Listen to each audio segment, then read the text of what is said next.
Hello my dear welcome welcome welcome रिनाज happy life को आज आम पढ़ा केमती आम निदरे शोला पर आम निदरु आम आम जीवन चमत्कार को करिपरिबा आपण अवचेतन एवं निद्रार चमत्कारिता आम शोला पूर्व जदि आम कौन अफर्मेशन किंबा आम निजर किछि स्वास्थ्य को भल करिबा किंबा आमर कौन गोटे सफलता को केमिति आम अवचेतन मस्तिष्क सह कथबार्ता करी शोइले आम निद्रारु आमर चमत्कारिता उठेई पारिबा।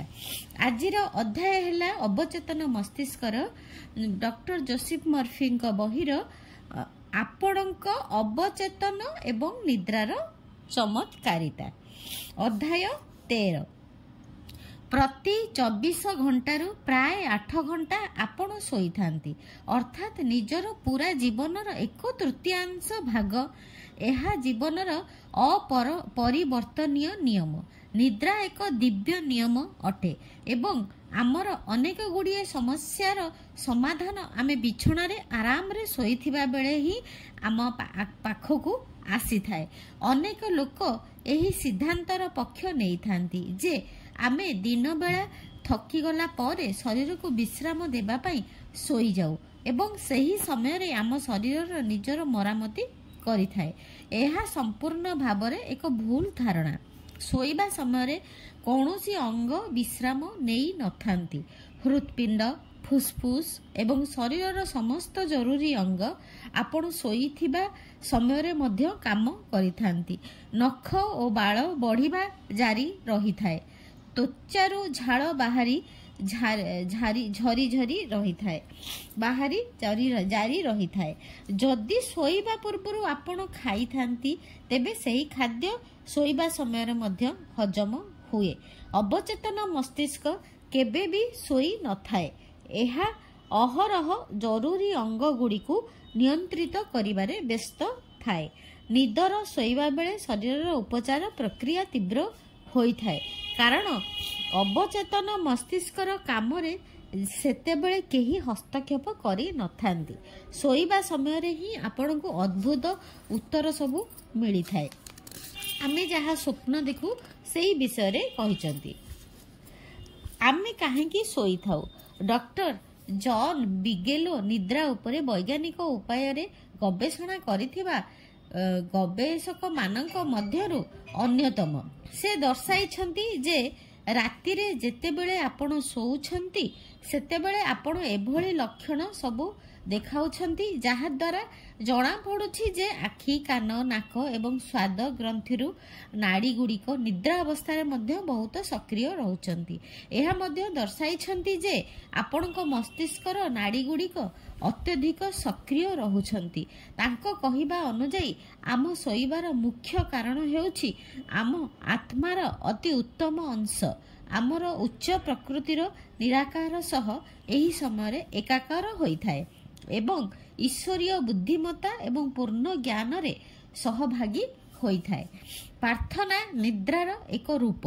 दिन सारा आपणक चेतन मस्तिष्क वाद विवाद कलह जुक्ति तर्क रे फसी जाए। एभली स्थिति रे बेले बेले बाह्य दुनियारू जोगाजोग विच्छिन्न करी निज अवचेतन मस्तिष्कर आंतरिक बुद्धिमत्ता सह नीरवरे शांतिर सह कथबार्ता करिबा जरूरी। एहा द्वारा जीवनर प्रत्येक अवस्था रे मार्गदर्शन शक्ति एवं वर्धित बुद्धिमत्ता को पाई आपण निजर समस्त समस्यार समाधान करिपारिबे। एही बळी दैनंदिन जीवनर कोलाहल द्विधा संशय समस्यारू दूरेई जिबा मध्य निद्रार एक प्रकार अटे। अर्थात इंद्रिय मानक दुनिया पाई आपण सोई थांती किंतु अवचेतन मस्तिष्कर बुद्धिमत्ता एवं शक्ति पाई आपण चेई थांती। निद कम हेबार आश्चर्यजनक कुप्रभाव। आवश्यकता ठारू कम समय शोइबा द्वारा आपण चिड़चिड़ा बदमिजाज एवं उदास होई पारंती। सबु मनीषंक पाई अति कम रे 6 घंटार निद दरकार होई थाए। अधिकांश लोक एहा ठारू अधिक समय रे निद दरकार करंती। कम समय सोई मध्य स्वाभाविक जीवन यापन संभव बोली भाबुथिबा लोक माने निजको बोका ବନାଉଛନ୍ତି।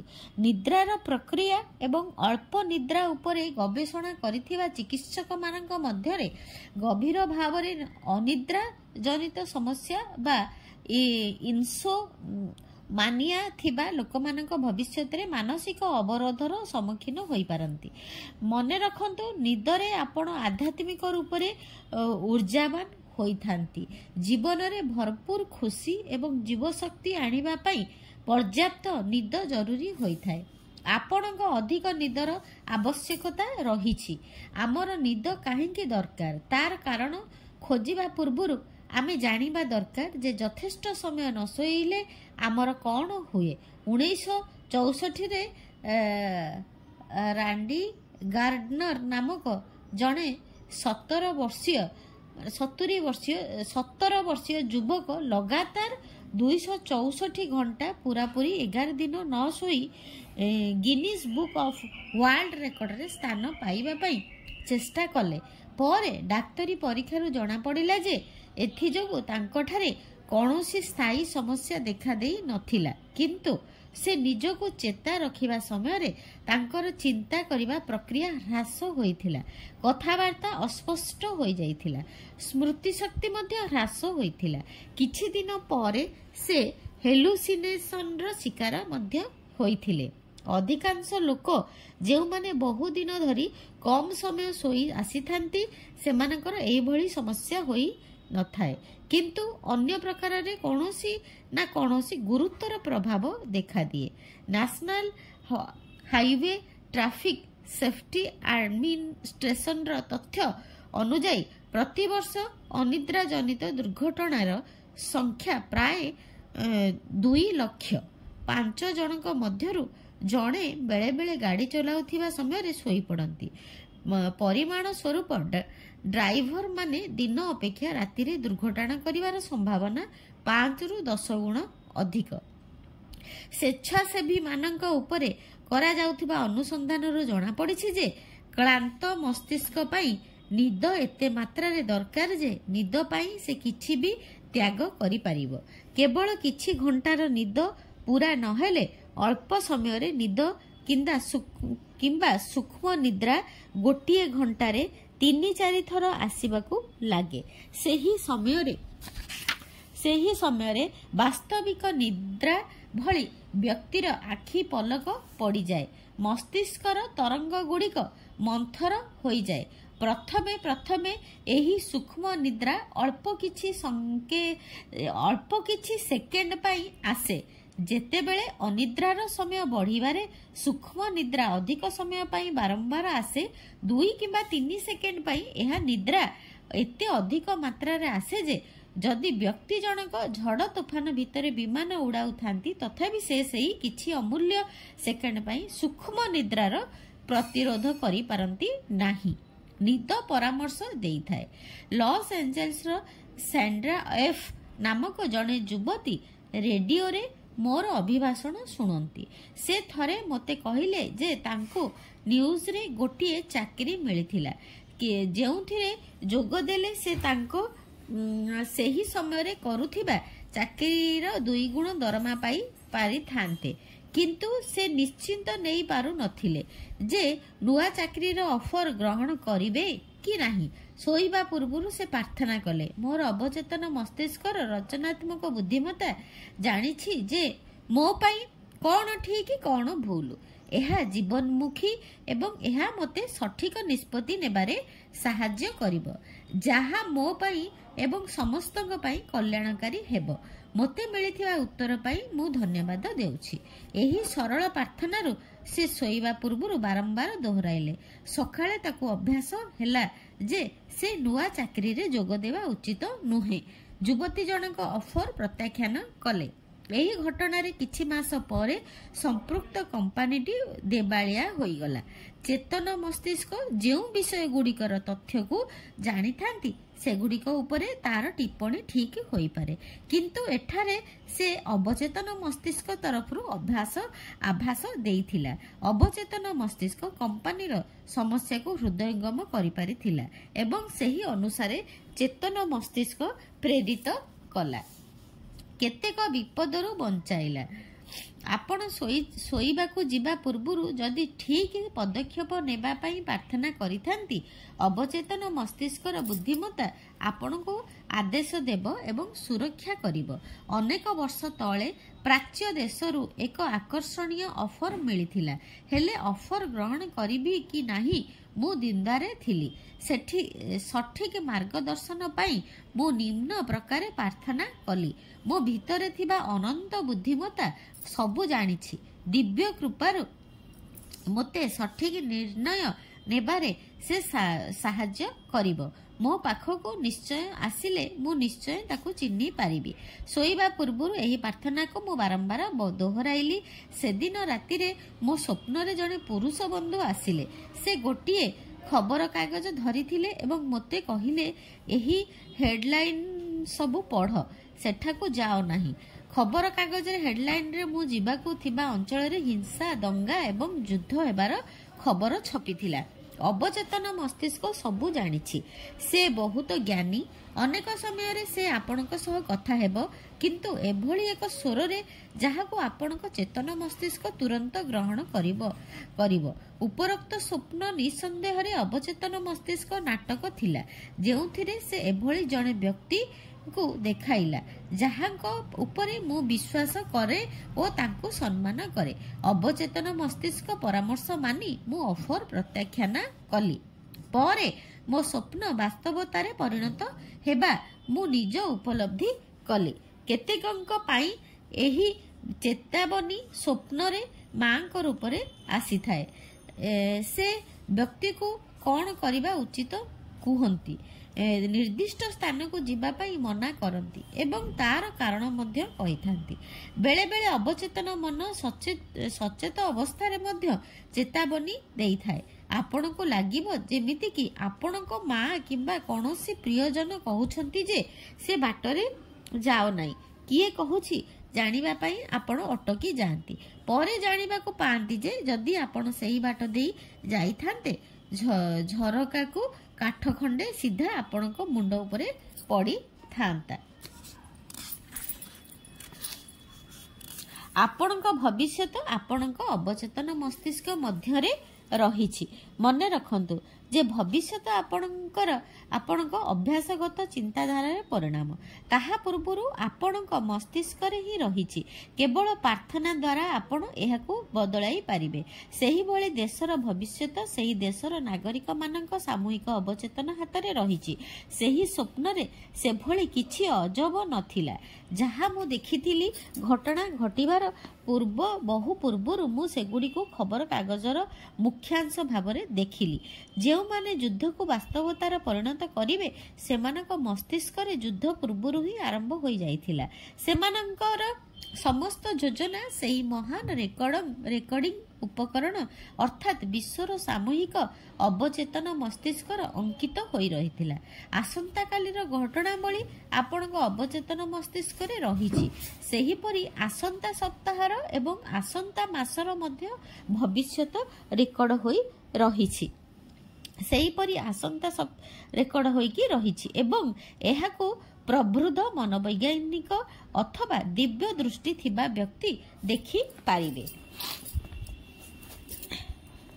କୌଣସି ବିପଦ କିମ୍ବା ଦୁର୍ଘଟଣା ଘଟିପାରିବ ନାହିଁ ଯଦି ଆପଣ ପ୍ରାର୍ଥନା କରିବାର ନିର୍ଣ୍ଣୟ କରିବେ। କିଛି ବି ପୂର୍ବରୁ ନିଶ୍ଚିତ କିମ୍ବା ପୂର୍ବରୁ ଆଦେଶ ଦିଆଯାଇ ନଥାଏ। ଆପଣଙ୍କ ମାନସିକ ଦୃଷ୍ଟିକୋଣ, ଉଦାହରଣ ସ୍ୱରୂପ ଯେଉଁଭଳି ଆପଣ ଚିନ୍ତା କରନ୍ତି, ଅନୁଭବ କରନ୍ତି କିମ୍ବା ବିଶ୍ୱାସ କରନ୍ତି, ତାହା ଆପଣଙ୍କ ଭାଗ୍ୟ ନିର୍ଦ୍ଧାରଣ କରିଥାଏ। ଆପଣଙ୍କର ବୈଜ୍ଞାନିକ ପ୍ରାର୍ଥନା ଯାହା ବିଷୟରେ ପ୍ରଥମ ଅଧ୍ୟାୟରେ କୁହାଯାଇଛି, ତାହା ଆପଣଙ୍କ ଭବିଷ୍ୟତ ଗଢ଼ିବ। ଆପଣ ଯାହା ବୁଣିବେ ତାହା ହିଁ ଅମଳ କରିବେ। କିଛି ସେକେଣ୍ଡର ନିଦ ତାଙ୍କୁ $15,000 ଜିତାଇଲା। ମୋର ଜଣେ ଛାତ୍ର କିଛି ବର୍ଷ ପୂର୍ବେ ହାମରଷ୍ଟ୍ରମ୍ ନାମକ ଜଣେ ବ୍ୟକ୍ତିଙ୍କ ବିଷୟରେ ଖବରକାଗଜରେ ବାହାରିଥିବା ଏକ ଖବର ପଠାଇଥିଲେ। ମହାରାଷ୍ଟ୍ର ପିଟ୍ସବର୍ଗରେ ଏକ ଷ୍ଟିଲ୍ ମିଲ୍ରେ ରୋଲର ଭାବରେ କାମ କରୁଥିଲେ। ମିଲ୍ରେ ଅଳ୍ପ କିଛି ଦିନ ତଳେ ଏକ ନୂଆ ମେସିନ୍ ଇନଷ୍ଟଲ ହୋଇଥିଲା, ଯାହାକି ଥଣ୍ଡା ଛାଞ୍ଚରେ ସିଧା ଛଡ଼ ଢାଳିବା କାମକୁ ନିୟନ୍ତ୍ରଣ କରିଥାଏ। ତେବେ ମେସିନ୍ର ଖରାପ ସୁଇଚ୍ ଯୋଗୁଁ ଇଞ୍ଜିନିୟରମାନଙ୍କ ବହୁ ଚେଷ୍ଟା ସତ୍ତ୍ୱେ ମେସିନ୍ଟି ଠିକ୍ ଭାବରେ କାମ କରୁନଥିଲା। ହାମରଷ୍ଟ୍ରମ୍ ସମସ୍ୟା ବିଷୟରେ ବହୁତ ଚିନ୍ତା କଲେ। ସେ ଏକ ନୂଆ ଡିଜାଇନ ପ୍ରସ୍ତୁତ କରିବା ପାଇଁ ଚେଷ୍ଟା କଲେ, କିନ୍ତୁ କିଛି ହେଲେ ସଠିକ୍ ଧାରଣା ତାଙ୍କ ମନକୁ ଆସିଲା ନାହିଁ। ଦିନେ ଅପରାହ୍ନରେ ସେ ସୁଇଚ୍ ବିଷୟରେ ଚିନ୍ତା କରୁ କରୁ ସାମାନ୍ୟ ଘୁମେଇ ପଡ଼ିଲେ। ସେହି ସମୟରେ ତାଙ୍କ ସ୍ୱପ୍ନରେ ଏକ ନୂଆ ଡିଜାଇନର ସୁଇଚ୍ ଦେଖାଗଲା। ସଙ୍ଗେ ସଙ୍ଗେ ଉଠିପଡ଼ି ସେ ସେହି ନୂଆ ଡିଜାଇନରେ ସୁଇଚ୍କୁ ଆଙ୍କିଦେଲେ। ତାଙ୍କ କଳ୍ପନାଶୀଳ ନିଦ୍ରା ସାହାଯ୍ୟରେ ସେ $15,000 ପୁରସ୍କାର ରାଶି ଜିତିଲେ। କମ୍ପାନୀ କୌଣସି ନୂଆ ଚିନ୍ତାଧାରା ପାଇଁ କର୍ମଚାରୀଙ୍କୁ ଦେଇଥିବା ପୁରସ୍କାର ରାଶି ମଧ୍ୟ ଏହା ସବୁଠାରୁ ଅଧିକ ଥିଲା। କିପରି ଜଣେ ପ୍ରଫେସର ନିଦ୍ରିତ ଅବସ୍ଥାରେ ତାଙ୍କ ସମସ୍ୟାର ସମାଧାନ କଲେ। Doctor H.V. ହେଲରେଚ୍ ପେନ୍ସିଲଭାନିଆ ବିଶ୍ୱବିଦ୍ୟାଳୟରେ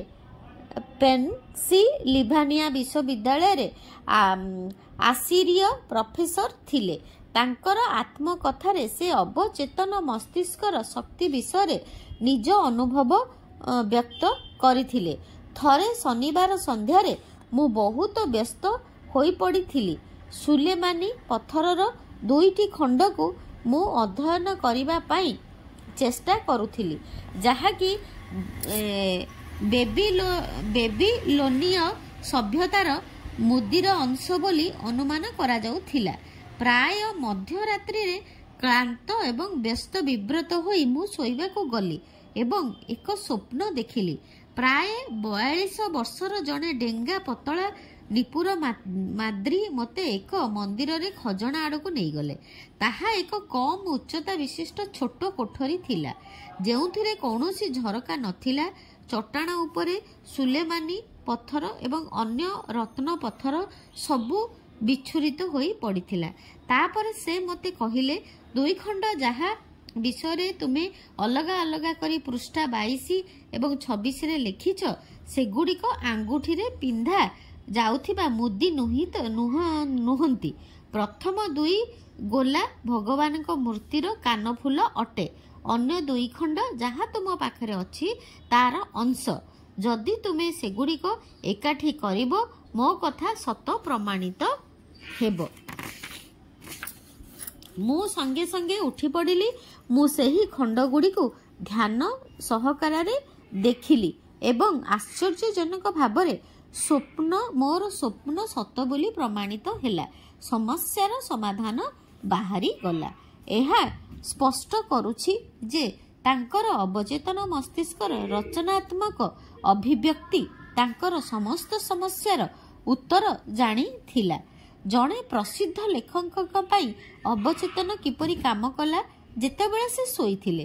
ରବର୍ଟ ଲୁଇସ୍ ଷ୍ଟିଭେନସନ୍ ନିଜର ଏକ ପୁସ୍ତକ ଏକ୍ସପ୍ଲେନେସନରେ ଗୋଟିଏ ସମ୍ପୂର୍ଣ୍ଣ ଅଧ୍ୟାୟ ସ୍ୱପ୍ନ ଉପରେ ଲେଖିଛନ୍ତି। ସେ ଜଣେ ସଜୀବ ସ୍ୱପ୍ନଦର୍ଶୀ ଥିଲେ ଏବଂ ଶୋଇବା ପୂର୍ବରୁ ନିଜ ଅବଚେତନକୁ ବିଶିଷ୍ଟ ଆଦେଶ ଦେବାର ଅଭ୍ୟାସ ତାଙ୍କର ଥିଲା।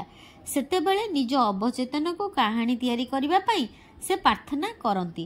ଉଦାହରଣ ସ୍ୱରୂପ, ଯଦି ଷ୍ଟିଭେନସନଙ୍କ ପାଖରେ ଧନର ଅଭାବ ଦେଖାଦିଏ, ତାହେଲେ ସେ ନିଜ ଅବଚେତନକୁ ଆଦେଶ ଦିଅନ୍ତି, ମୋତେ ଗୋଟିଏ ରୋମାଞ୍ଚଭର ଉପନ୍ୟାସ ଦିଅ, ଯାହା ବଜାରରେ ବିକ୍ରି ହେବ ଏବଂ ବହୁତ ଲାଭ ମଧ୍ୟ ହେବ। ତାଙ୍କ ଅବଚେତନ ଅତି ଚମତ୍କାର ଉପାୟରେ ଉତ୍ତର ଦେଉଥିଲା। ଷ୍ଟିଭେନସନ୍ କୁହନ୍ତି, ଏହି ଛୋଟ ବ୍ରାଉନି ଗୁଡ଼ିକ ବୁଦ୍ଧିମତ୍ତା ଏବଂ ଅବଚେତନର ଶକ୍ତି ଧାରାବାହିକ ଭଳି ମୋତେ କାହାଣୀକୁ ଗୋଟି ଗୋଟି କରି କୁହନ୍ତି ଏବଂ ମୋତେ ତାର ନିର୍ମାତା କରିଥାନ୍ତି। ଏହି ପୂରା ପ୍ରକରଣରେ ସେମାନଙ୍କର ଲକ୍ଷ୍ୟ କ'ଣ, ସେଥିପାଇଁ ସେମାନେ ପୂର୍ଣ୍ଣତଃ ଅଭିବ୍ୟକ୍ତ ହୋଇଥାନ୍ତି। ପୁଣି ସେ କହିଛନ୍ତି, ମୋ ଭାଗରେ ସେହି କାମ ଯାହା ମୋର ଜାଗ୍ରତ ଅବସ୍ଥାରେ ପୂରା ହୋଇ ସାରିଥିଲା କୌଣସି ରୂପରେ ମୋର ହେବା ଜରୁରୀ ନୁହେଁ, କାରଣ एसबू यह दर्शाइबा पई हेउथिला जे अवचेतनर मध्य एथिरे भूमिका रहिछि। शांति रे सुअंतु एवं आनंदर सह उठंतु। जो व्यक्ति अनिद्रा रे पीड़ित सेमानंक पई निम्नोक्त प्रार्थना फलप्रद हेबो। सोइबा पूर्वरु शांति पूर्वक धीरे धीरे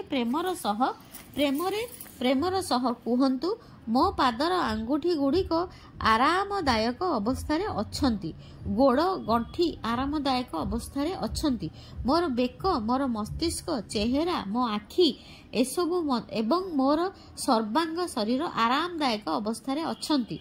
समस्त को मु मोर स्वेच्छा स्व इच्छा क्षमा करुछि एवं मो हृदयर गभीरतारू सेमानंक मध्यरे सामंजस्यता, स्वास्थ्य एवं शांतिर कामना करुछि। मु निजे शांति रे अछि, निर्मल एवं शांत रहुछि। मु निजको सुरक्षित एवं शांत अनुभव करुछि। मो चारि पाखरे एक दिव्य शक्तिर उपस्थिति रहिथिबा भली लागुछि। निजको मु प्रेम चादर रे घोड़ाई देबा सह अन्य मानक पई मंगल कामना करुछि। मु कोनोसी अमंगल को डरू नाही, कारण आपण मो सह अछंती।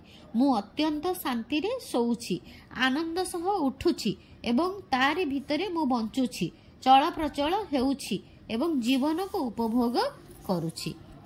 सबुदिन राति रे एही प्रार्थना को करिकी आमे जदि बारंबार करिकी सोइबा ताहले आम जीवन बहुत सुखमय आउ सुस्थ शरीर रे भरी जीव। संक्षिप्त रे सारांश, जदि आपण ठीक समय रे उठी पारु नाहंती, सोइबा पूर्वरु अवचेतन को उठिबार समय कहि दियंतु, से उठाई देबो। तार कोनोसी घंटा दरकार हुए नाही। सब समस्या पई एई काम करंतु। अवचेतन पई कोनोसी काम कठिन नुहे। अवचेतन केबे भी सुए नाही, से सब बेले काम करुथाए। आपनक समस्त गुरुत्वपूर्ण अंग प्रत्यंग को अवचेतन नियंत्रण करिथाए। सोइबा पूर्वरु निजको एवं अन्य मानक क्षमा करि दियंतु। उपचारर गति आहुरी तीव्र हेबो। सोईथिबा समय रे परामर्श दिया जाए। बेले बेले एही काम स्वप्न माध्यम रे मध्य करा जाए। सेतेबेले उपचारर तरंग छड़ा जाई थाए एवं सकाळ उठिला बेले को आपण तांको ताजा अनुभव करंती। डाक्तरी गवेषणार जणा पड़िछि जे निद्रार अभाव जोगु मानसिक अवरोध होई पारे।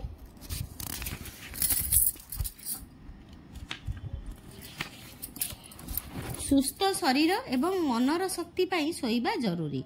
अल्प निद्रा जोगु चिड़चिड़ापण, उदासीनता एवं मानसिक विकार देखा देई पारे। आपणक पाई 8 घंटार निद जरूरी।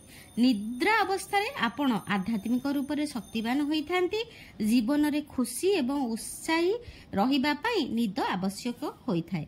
आपणक क्लांत मस्तिष्क निद पाई एते व्याकुल होई पड़े जे सेथि पाई एहा किछि भी त्याग करिबा पाई प्रस्तुत होई जाए।